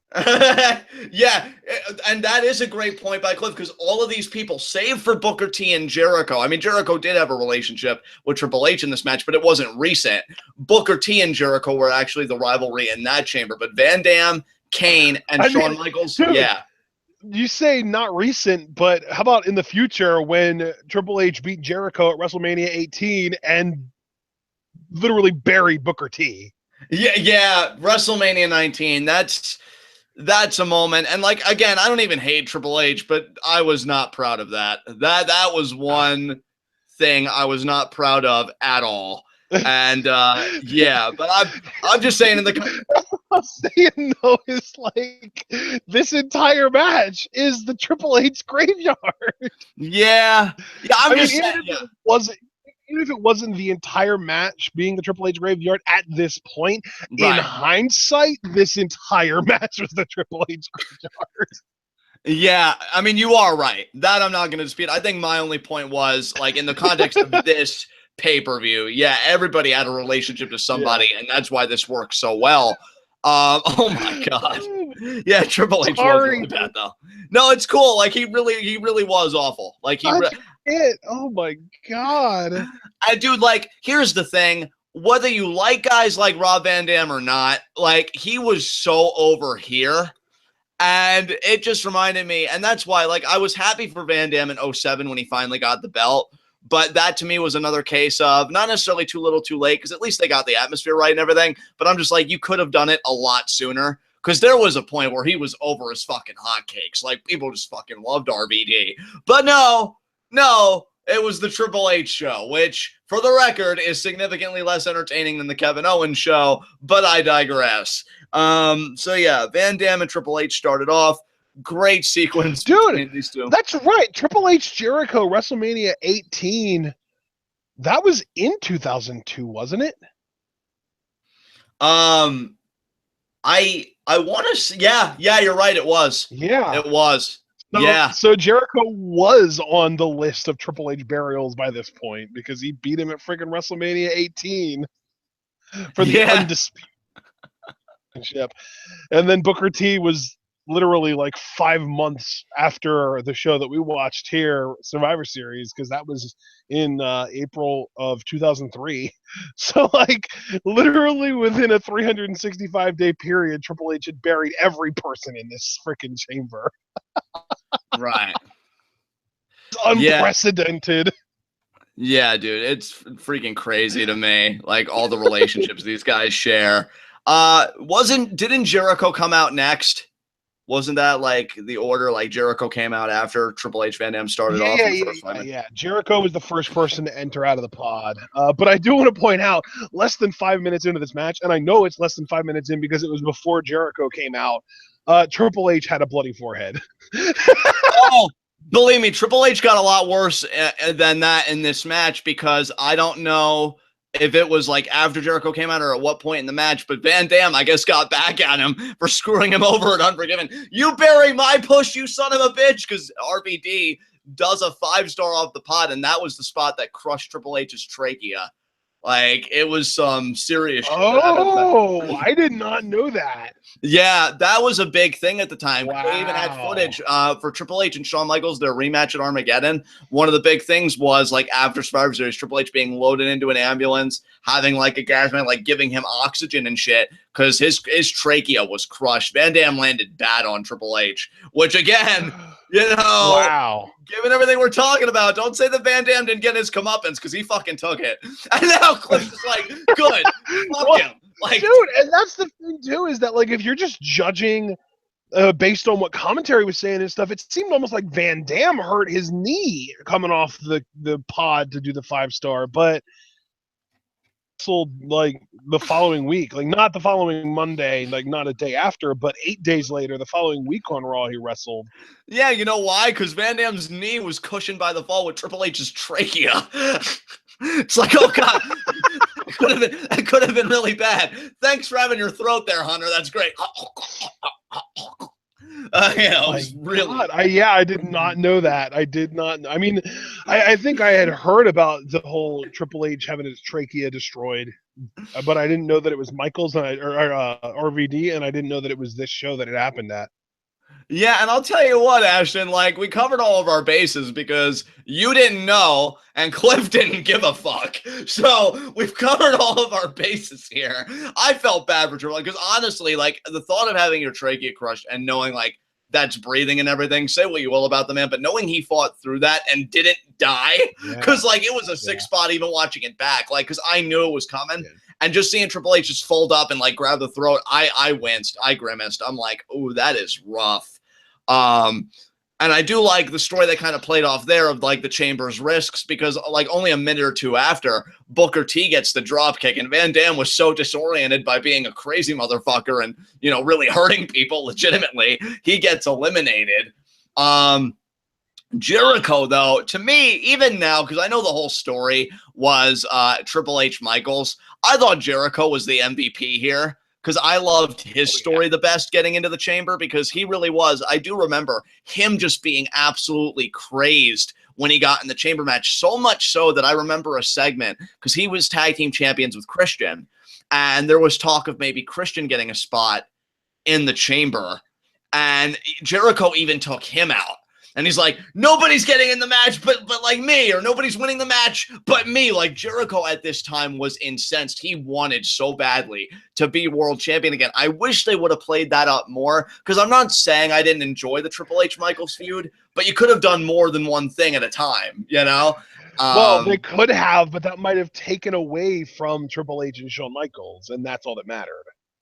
Yeah, exactly. You know, and that's really a shame, because Jericho being this obsessed, and then given what he would do at WrestleMania, like, I'm so glad Cliff said something. Shawn Michaels' hair looked so ridiculous in this match. He had a freaking, like, it's like a bowl cut if the bowl went down to your neck. Like, it literally looks like somebody just held something up to the bottom of his neck and cut straight across. It looked so ridiculous. Yeah, dude. And the funny thing is, in Shawn Michaels' book, Heartbreak and Triumph, it wasn't even the hair that he got shit on for until now. It was actually the attire, because everybody was ripping on him for the attire. And I honestly didn't even think the attire was that bad. I didn't even notice that the attire was bad. I mean, I guess they were like brown, and he had like gold pocket lining, I guess. I don't remember exactly. Yeah. Like, yeah, see, even like, it's like, oh, yeah, the tights were terrible, too. Yeah, Sean, I know it was supposed to be a magical night for you because, oh, I believe little lady cut to Randy Orton's shoulder. But, it really didn't work out for Sean that way in terms of appearance. But, yeah, Jericho, I thought, put in the work in this fucking thing. And it's a shame that, like, the kind of character he was at the time got overshadowed by the Triple H Michaels feud, especially considering that at WrestleMania 19, Jericho would be working with Michaels. I feel like he would have been like such a compelling character if he had the whole King of the World gimmick, which he did, and I loved it because he's just rocking that goatee and everything like a douchebag. But he was also like really obsessed with being the main event and being the world champion. I feel like they didn't ride that wave for as much as they could have. But yeah, he actually got 2 eliminations here. He eliminated Booker T after low blowing him, which again, nice little nod to their feud, Booker T and Goldust, Jericho and Christian. Well, yeah, I mean low blow, but then he also did a lion salt, so it's not like it was just a low blow. Right, I was going to say the low blow, which allowed Kane to chokeslam Booker T, and then Jericho got the lion salt. So, yeah, I mean, that was a great elimination by Chris. And then, oh, yeah, Kane's elimination. And, dude, while we're speaking about people and giving them the rundown, I'm sorry. I say it every time he comes up, and I won't stop saying it because I still believe it to be true. I fucking loved, the only time you could probably ever properly classify me as a Kane mark was 2002, 2003, up until he took off his mask. And even then, I liked him for a little bit, but masked Kane when he came back. Basically, to be fair, that's just the entire time that you knew about him before he took off his mask. Right. And because didn't you only start watching in 02? I feel like I was like early 02, maybe late 01, so I had an idea of who Kane was. But, like, he was so badass in that run. And, look, I know we all bring up Katie Vick, and don't get me wrong, it was a shit fucking program. But Kane even had, like, standout moments there that I enjoyed, like, where he would just hand Triple H his ass and be fucking dominant. I love this Kane. And I'll be honest, I really didn't give a shit about Shawn Michaels, winning the world championship. Like, oh, great, Shawn, you rose up from a wheelchair. That... good on you. I was rooting for Kane all the way here because I'm like, that man was accused of being a murderer. Oh, wow. You were actually rooting for Kane to win this match. He seemed like the least over of pretty much anyone in this match because RVD was super over. He was he was with Triple H to start the match. And then Y2J came out and he was pretty over. But then when Booker T came out, he probably got the biggest pop of the night. Yeah, which surprised me at the time because I don't remember at the time Booker T being that over. And that just makes WrestleMania 19 hurt even more, doesn't it? It does. He could have been the one. He could have been his time. The first African American World Heavyweight Champion, and he still was. Triple H being racist and not getting a comeuppance is more important. Yeah, and I mean, he still was, I guess, in hindsight with King Booker, but it wasn't his time then. It was his time at WrestleMania 19, and getting a pop like he did in the Chamber. The world title, though, not the WWE title. That was the second title. We're talking about the main title. Yeah, that's true. I mean, Booker T at that time was so good and on another level. And yeah, he did fine in the Chamber too. I enjoyed his work, loved his tag team with Goldust. But yeah, I was Kane all the way because I loved just again how dominant this motherfucker was. Like one of the when I say that the Katie Vick storyline that even had redeeming segments, one that I still watch to this day and get fucking pumped. Triple H had a lumberjack match with RVD, and then at the end of it, Kane comes out and he choke slams everybody, and the last two choke slams were to Rosie and Jamal, and it's a great fucking visual. Just seeing that man power him down, and Triple H is freaking the fuck out. Especially Jamal, I bet, because he was really freaking athletic and could probably sell and bump the hell out of that chokeslam. Oh, yeah. Oh, yeah, and he did, like a fucking boss. Yeah, Kane was the shit. And I was mad then at Triple H, and I was mad again, even though we would learn later that it was Kane's call, too. So, like, begrudgingly, I'm still angry at him, when he beat him in Madison Square Garden in that mask versus title match. Like, I always wanted Kane to win the world title at this time, and he never did. And it's still something that I'm salty about. And, yeah, it took in 03, wasn't it? Yeah, that was in 03, yeah, because then he went on his tear, and then he would face Taker at WrestleMania 20, and, that whole thing. Damn it, Triple H. You ruined so many careers. I know. Yeah. And it took 3 finishers to put Kane down. And Kane. Well, Kane. I mean, to be fair, came in. He kind of mixed it up with RVD a bit, and then that was when RVD did the 5-star frog splash from the pod to destroy Triple H's trachea. But then Booker T did a missile dropkick and actually eliminated RVD with it. Yeah, exactly. Yeah, that was That was where I was like, oh, so is like RVD actually injured? Because otherwise, why the hell would you be getting pinned by a missile dropkick? But like I said, he wrestled 8 days later, so he couldn't have been that hurt. I think it's just the whole idea, because I've seen them do this with Van Damme's finisher before, where the one drawback to the 5-star is because he gets such air and everything, like it always drives the air out of him. And right. Yeah, you know, it's just like, so like he's vulnerable for a brief period after hitting it. Exactly. Like he has to hit it and get the pin right there, because if he doesn't, somebody else will capitalize. And I've even seen it like after the chamber. Like I remember one match, I think it was a triple threat maybe or something. You know, Van Damme hit the 5-star and then Jericho hits a lion salt on an already injured Van Damme from the 5-star, and he pinned him that way. So yeah, Van Damme, I mean, that move has been established to have at least kayfabe legitimate risk, because he's got that window to make the cover, and yeah, just couldn't do it. You know, because so then after that happened, though, that was when Kane came in, and this was at this point that I was thinking, of course they want to save HBK for last, because Triple H started the match, and now HBK is going to come out last, and that's going to be that whole story. So then Kane literally put Jericho through a pod. That's worth pointing out. Yeah. And it actually busted Jericho open too. So now we've got 2 guys bleeding, Triple H and Jericho. But Jericho recovered in time, and that was when he did the low blow, and then Kane did the choke slam, and then Jericho did the lion salt to eliminate Booker T. And then HBK finally got in. But Kane, when HBK got in, Kane went on a tear and just choke slammed everybody. Yeah, and like this, like I loved it on one hand, but I'm like, dude, pin attempts. Do you know what they fucking are? Like, well, I think he realizes that the 3 people he's in the ring with aren't going to get pinned by one choke slam, because then after he got all 3 of them with choke slams, he did the throat slit and went for the tombstone on Triple H, which is obviously the wrong decision. Probably should have gone for Jericho. But he went for the tombstone on Triple H. Triple H squirmed out of it, and instead of pushing Kane away, he kind of pushed him into a sweet chin music, which ended up being, you know, and then that was, I think that was actually that was when he got pinned. Yeah, dude, can I just say too? It was a combo. It was a super kick.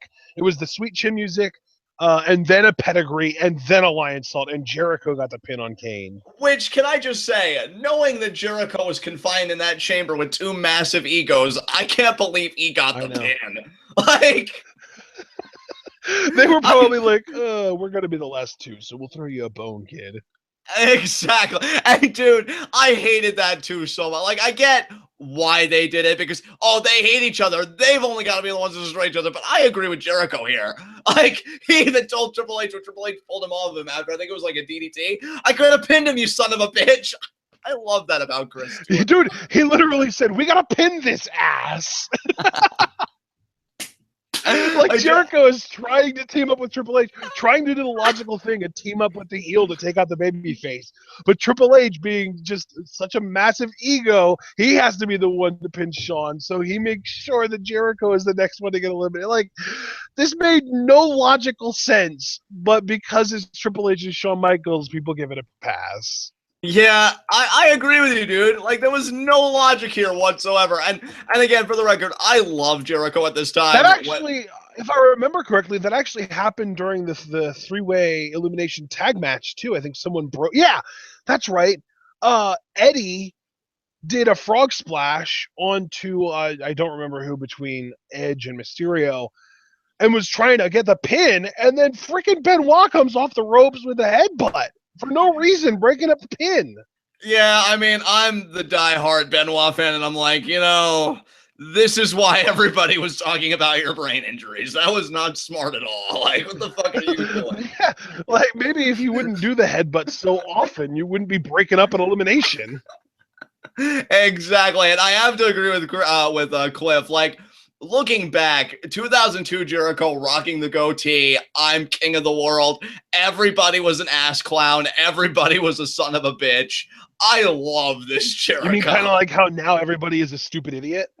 Exactly. Like, it just seems like Jericho has to call somebody something. Like, that's his thing. Yeah. And his whole thing is calling people things that they won't want to be called. Because even if it's just like his whole, like, I'm going to call you a name that isn't your name shtick, it's just the same thing. It's just like, I'm going to call you something you don't want to be called. Right.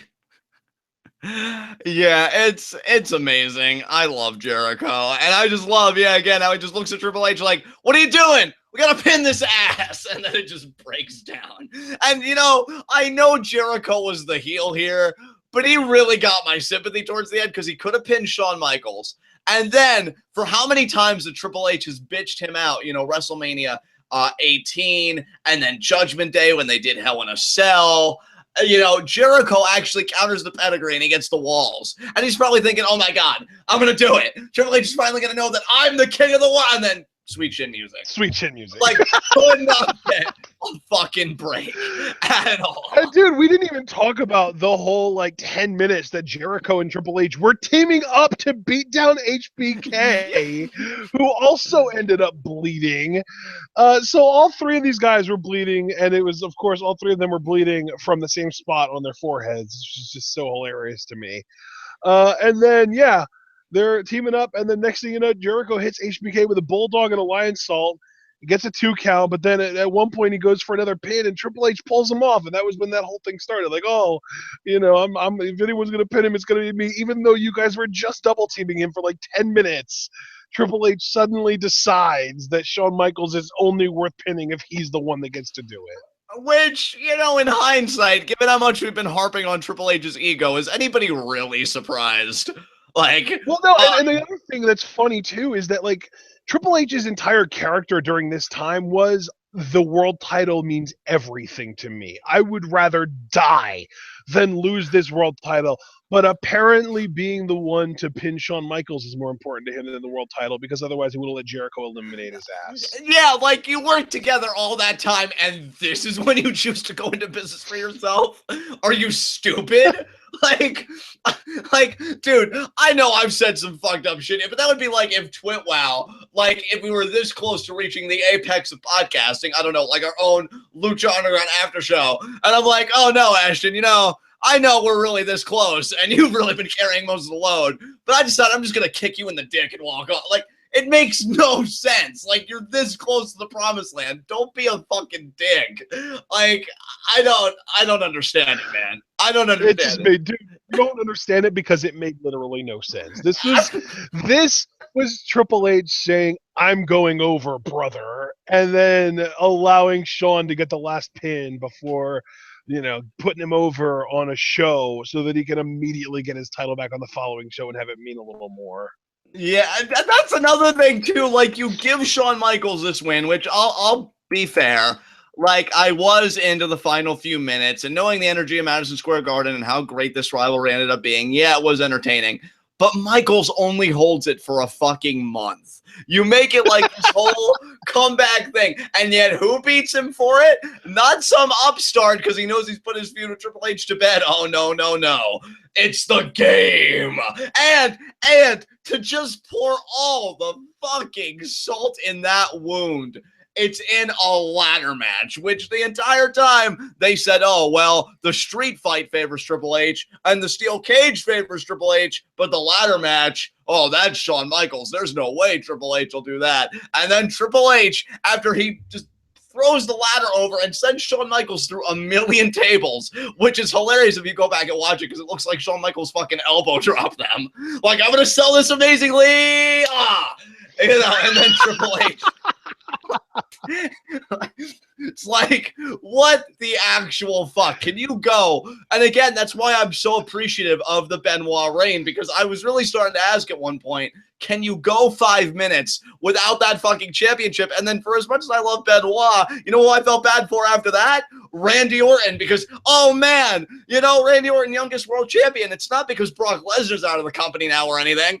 And then the reign only goes 1 month because why? Triple fucking H. Do you want to know after this show? Do you want to know when Triple H's next pay-per-view loss was? I shudder to even ask, but tell me. Judgment Day 2003 by disqualification, so he kept the title to Kevin Nash. Yes. Yes. Oh my. You know, if I was Stephanie. Keep it in the click, brother. If I was Stephanie, I would have looked at this whole time period with legitimate concern, because I'm willing to bet he slept with that goddamn championship. She probably would have looked at him and been like, Hunter, you don't love that title more than me, right? Oh no, Steph. Don't be ridiculous. And he's just holding it tighter and tighter to his chest as if she's going to ask him to just hand it over. I don't know, man. It was some freaking messed up shit, him in that world title picture.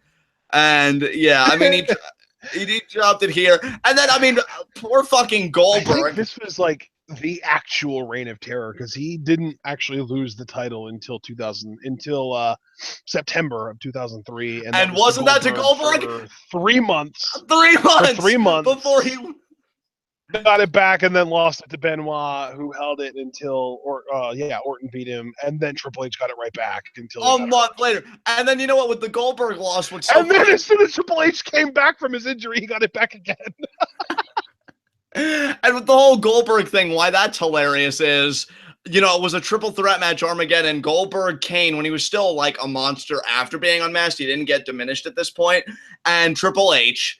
Kane gets the choke slam, so everybody's thinking, oh my God, Monster Kane is finally going to be world champion, yes! But who pulls him out of the ring? Fucking Batista. And who pins Goldberg to get the win back? Fucking Triple H. Not one person, at least in that era, because Cliff did mention Benoit and Batista in the chat, but not one person in that era was allowed to look stronger than Triple H. Even motherfucking Goldberg, who should have looked stronger than anybody. It's like, oh, you pinned me, Goldberg, but who wins in the end and walks away with this world title? Me! Like, holy fucking shit, dude. And it took Goldberg putting his career on the line to win the title off Triple H, too. Yes. Oh my God. Yes. Dude, it's absurd. It is really absurd, but it happened. It actually happened. Like this whole reign of terror. And yeah, Michaels wins. Confetti rains down, but little did we know that confetti was nothing more but sands in the hourglass of Shawn Michaels' world title reign. Because Triple H is probably looking back at that and like, oh, good. Nothing like a best friend for a belt warmer. Oh God, my trach. You know, it's just what the fuck. But yeah, that's Survivor Series. And if you couldn't tell, I had a shit ton of fun with this show. I mean, it was great. Oh yeah.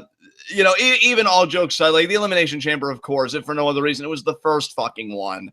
Nobody knew it was kind of, I thought it was so smart to debut it here too, because everybody was making a big deal out of Lesnar Taker Hell in a Cell, and Bischoff's like, oh well, I'm gonna top it because, and you know, Elimination Chamber, and I mean, yeah, it was a great outing, but it's just funny thinking about all the relationships at play and all the power dynamics and just how everything ended up, because it was and still is to this day in some ways the Triple H show. That really smacks you hard in the face, doesn't it? Oh, man. Final thoughts on this show? Oh, my God. Well, yeah. I mean, the show overall was really good. The reason that I didn't immediately jump to like, oh, my God, really strong buy it is because of this match, really. The match was solid. I'm not going to say that it was horrible or anything, but the whole, like, everything has to revolve around Triple H and Shawn Michaels, and the completely unnecessary blood. Like, here's the thing. I'm not necessarily anti-blood in wrestling, but what I am is anti-pointless blood in wrestling. Like, I definitely can buy into the idea that if two people legitimately despise each other and they get into the ring in a match that has, the stipulation set up where it kind of plays into it, and they just tear each other apart, blood is fine. But when in the first 5 minutes of this match, you had Triple H and RVD going at it, and Triple H blades from being slammed into a chain link fence, no. And then Jericho bladed, and then HBK was freaking gushing by the end of this match. And of course, he won then. So there was that image of him holding up the title with the crimson mask all over.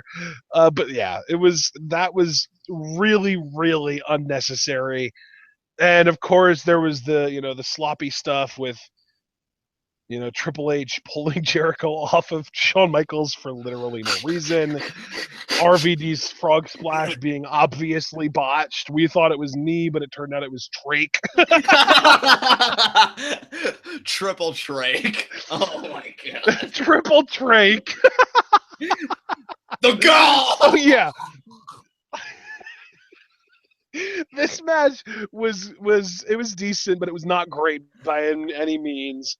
And then of course the big SmackDown 6 trio tag match was also great, but it also had its flaws. As I said, Benoit breaking up a pin that would have eliminated a team that he was competing against. Actually would have eliminated the current champ, so it would have guaranteed new champions. Right. So that was kind of goofy. The women's match was really good. Obviously, your first two matches were just kind of spot fest to get the crowd involved. So yeah, I mean, really, it's crazy because when you just look at the structure of the card and stuff, this kind of feels like, well, this is, I mean, this is the kind of show they would put on today. It's just there's less star power today. Yeah, you're right. I'm sorry for laughing. I'm still thinking about Triple Trach. But yeah, I mean everything. Everything. Here I am trying to get my shit together while you're giving thoughtful analysis. I'm like, okay, John, Ashton's doing the wind up. Don't shit the bed. Don't shit the bed. Triple Trach. Oh god, I shit the bed. Oh, I drizzled a little. Oh god. Oh god. But no, everything. Yeah, because Triple H. Triple H crushed his trachea. And by Triple H, I mean Kevin Nash. And by crushed his trachea, I mean tore his freaking quad. Oh, I'll never forget when Kevin Nash injured his quad on that Raw. And I know we should never laugh at legitimate injuries, but that probably would have been the closest the Johnny Scumbag ever would have come out at a legitimate injury. Because how the fuck does that even happen? You're just reminding me of WrestleMania 30 or 31 or whenever it was, where it was Triple H versus Sting. And Kevin Nash and the NWO come out, and Nash tripped on the outside and grabbed his quad like he freaking tore it. I was dying laughing. I don't think I've ever laughed harder at what I thought was a legitimate injury in my entire life. I love that we all feel comfortable being terrible people here. But yeah, I mean, dude, you have a freaking faction called #Scum Squad, and it's for life. Yeah, I am pretty proud of it. I'm not going to lie. But yeah, I mean, great.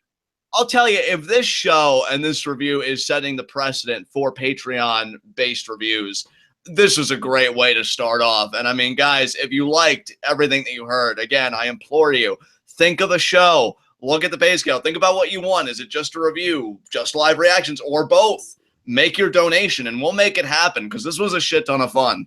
I mean, because we didn't just talk about Survivor Series, we pretty much talked about the period in which this pay-per-view found itself.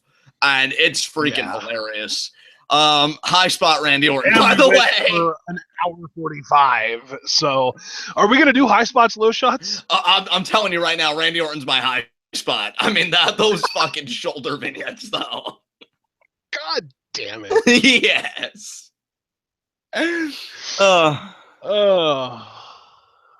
Who's your high I mean, spot? if that's the case, yeah, I was just gonna say, if that's the case, then obviously my high spot has to be Jerry Lawler because he had some pretty classic one-liners in this show that kind of reminded everyone just how great he can be. Yeah. Really, honestly, just to be genuine, I think my high spot would be commentary because watching this show and kind of thinking back with hindsight, like I said, this show really wasn't much different than a show that they would get booked today. But the difference is that commentary just made this show feel so much better than it really was. It's crazy.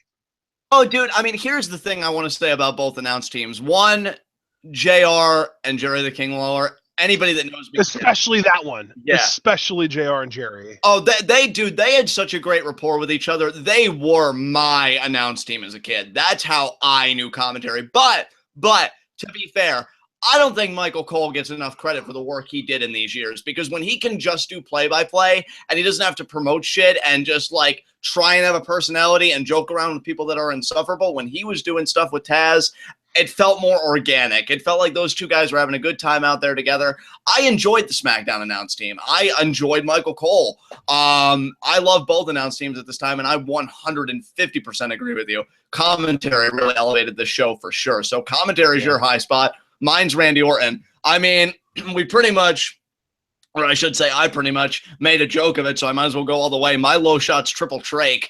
Because I mean that Elimination Chamber, Eric Bischoff promised. Well, and it's even plausible kayfabe wise because he lost his title too. Exactly, like Eric Bischoff promised brutality. And he lost his title. He lost his title to the man that Jericho would have eliminated if he just let him eliminate him. Oh my God, the logic bombs right now. So yeah, he loses the title, and when Eric Bischoff said it was going to be the most barbarous structure ever devised, RVD's knee was just like, challenge accepted, because I'm going to crush a man's windpipe. Oh my God. Oh wow! You went all the way there. Scum Squad, 444 life. Oh God, Cliff, brother. I hope you enjoyed me being an absolute flaming bag of shit, because I'll tell you, man, I never thought I'd laugh at a man. I disagree, Cliff. I think RVD has all the joints. Oh my God, this show. You know what? I love this show, but I think I loved our review even more. Oh my God. I really am a terrible person. I'm going to sleep so well tonight. But yeah, Triple Trake is definitely my low shot. Oh man. Well, I mean, I guess I've got to pick someone, right? My low shot. I mean, it makes sense. My low shot's going to be Benoit and Angle because they lost due to miscommunication and they never got another title shot after this, and they ended up fighting each other. So there you go. Yeah, I mean, I totally see where you're coming from, dude. I completely agree. With that said, I don't really know. Cliff said in chat he's gonna dream of Orton tonight. Yes. Oh man. You gotta imagine in your dream that he's throwing one of those awesome winks at you as if you are the flight attendant named Cheryl. I know. I was even gonna say Randy Orton's just gonna be sizing you up with his eyes. Oh, hey Cliff. I had Cheryl get us 2 pillows, both for my shoulder.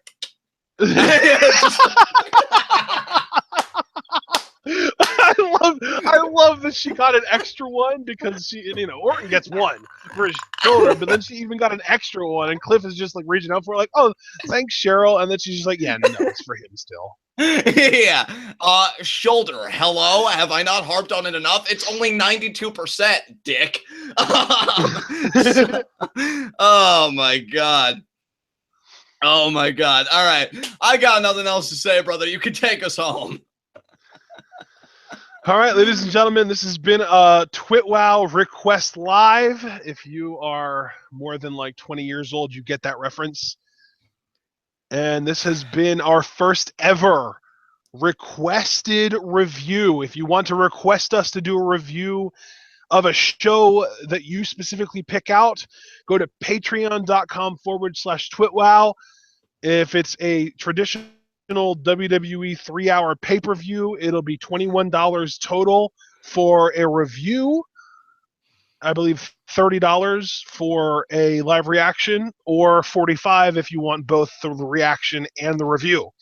If it's shorter than that, it'll be less expensive than that. So that is kind of the pay structure that we have set up for the TRL TWitWoW Request Live series. And hopefully you guys enjoyed this enough that it'll encourage you to donate and give us more old shows to review, because this is enjoyable for us as well. That said, though, this coming week is looking pretty freaking crazy. I mean, obviously, we're not going to be reviewing Raw or SmackDown, but we've got Grave Consequences on Wednesday. We've got the Go Home to Toronto on Wednesday. We've got Toronto preview and predictions on Thursday. We've got Survivor Series preview and predictions on Friday. We've got, oh my God, we've got Toronto live reactions Saturday, and of course Survivor Series live reactions on Sunday. Not this coming weekend, but the following weekend is going to be absolutely freaking stacked, almost like the way this card was freaking stacked. And we will see you then, specifically for our Aztec Warfare Press live reactions. Ladies and gentlemen, you know you got to stay tuned.